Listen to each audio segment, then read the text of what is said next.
Le Seigneur soit avec vous. Évangile de Jésus-Christ selon saint Jean.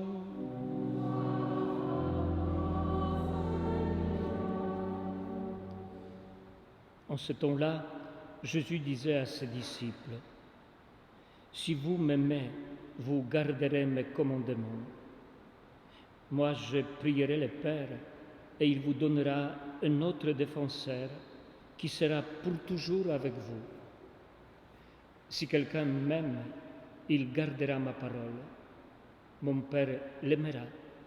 Nous viendrons vers lui, et chez lui, nous nous ferons une demeure. Celui qui ne m'aime pas ne garde pas mes paroles. Or, la parole que vous entendez n'est pas à moi, elle est du Père qui m'a envoyé. Je vous parle ainsi tant que je demeure avec vous. Mais le défenseur, l'Esprit Saint, que le Père enverra en mon nom, lui vous enseignera tout et il vous fera souvenir de tout ce que je vous ai dit. Acclamons la parole de Dieu. Louange à toi, Seigneur Jésus.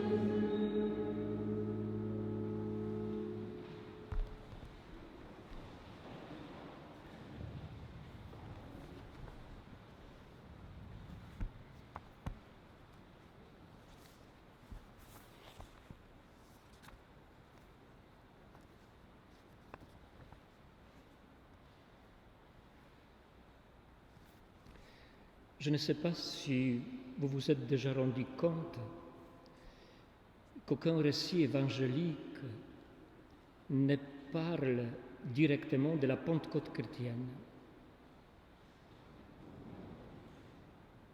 Seul Saint Luc, comme pour la fête de l'Ascension,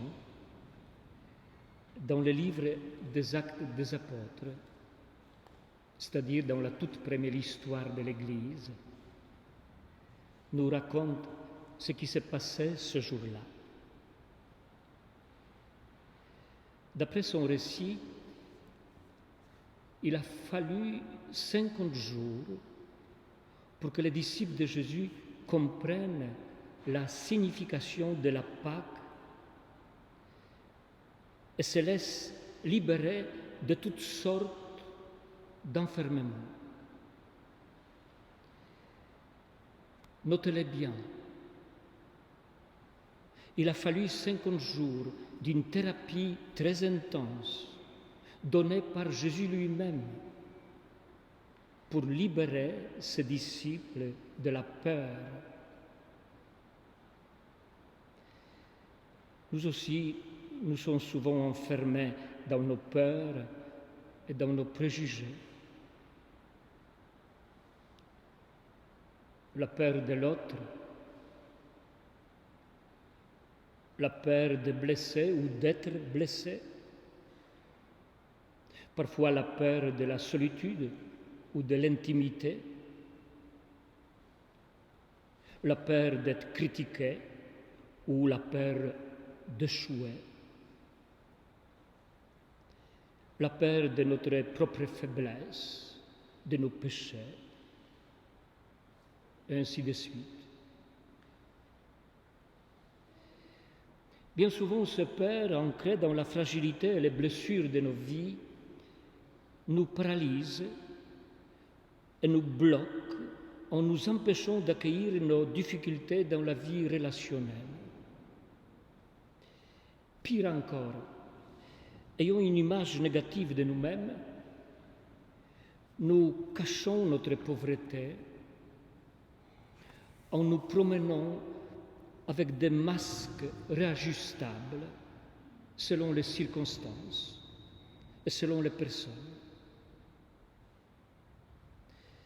Il y a quelques années, je lis un petit ouvrage intitulé « Au risque de l'intimité ». Son auteur énumère 4 types de masques qui nous protègent de nos peurs et avec lesquels nous aimons nous promener. Les conciliants, les critiqueurs, l'ordinateur et les distraits. Le conciliant, c'est une personne tampon qui cherche à éviter tout affrontement et accepte n'importe quoi pour être en paix. Il a toujours peur de déranger, alors il veut plaire à tout le monde. Le critiqueur, c'est celui qui veut rester toujours en position de force. Les autres ne lui servent qu'à répondre à son besoin d'être important. Il attaque toujours en premier, car d'après lui, la meilleure défense, c'est l'attaque. L'ordinateur, c'est un type programmé. Il cache tous ses sentiments. D'après lui, les émotions sont dangereuses. Il vaut mieux de ne pas les manifester. Ce qui importe, c'est de vivre intelligemment et d'agir par raison. Et enfin, le distrait. Lui aussi, il a peur des émotions et de considérer la réalité en face. Alors, il se distrait, ou il distrait les autres pour se faire aimer. Ce qu'il dit n'a pas souvent beaucoup de sens, mais cela fait rire, par exemple. Il est donc très apprécié et recherché pour les fêtes et les soirées d'amis.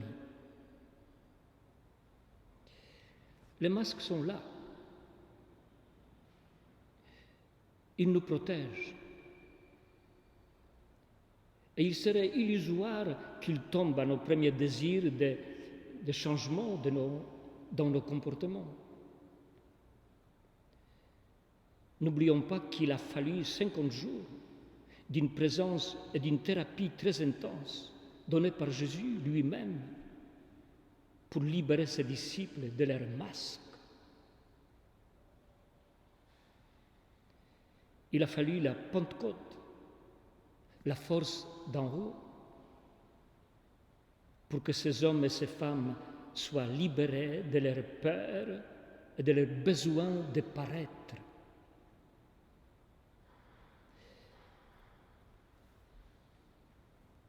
Et encore une petite chose, on dit que l'Esprit Saint est un Dieu inconnu, un grand inconnu de la Sainte Trinité. Oui, Dieu le Père, on voit à peu près qui il est, car on a l'image de la paternité sur la terre. Dieu le Fils, Jésus, on peut se le représenter très facilement, assez aisément, disons, car il a pris notre chair, s'est fait homme et a habité parmi nous. Mais le Saint-Esprit, on a du mal à se le représenter et se faire une idée de qui il est. Le pape François, en parlant un jour de l'Esprit Saint, a raconté cette petite anecdote personnelle que je voudrais bien aussi vous raconter. Une fois, disait-il, lorsque j'étais curé d'une paroisse, durant la messe pour les enfants, le jour de la Pentecôte, je demandais aux enfants, qui est l'Esprit Saint?